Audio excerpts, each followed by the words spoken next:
काय बोलताय तुम्ही हे पाटील साहेब? काय पास करू मी त्याला?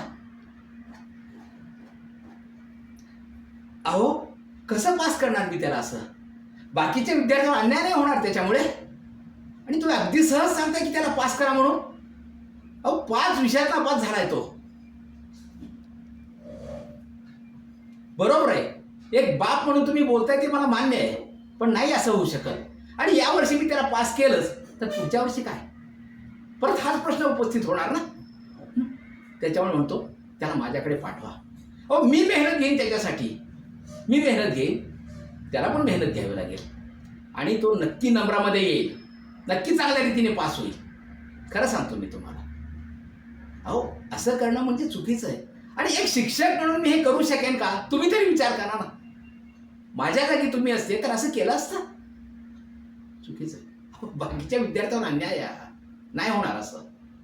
हां, पण एक शब्द देतो मी तुम्हाला, त्यांनी जर चांगली मेहनत घेतली तर मी करू शकेन. मी स्वतः त्याच्यावर रात्रदिवस राबवून घेईन त्याच्याकडनं आणि त्याला पास करेन. हो, शब्द आहे माझा.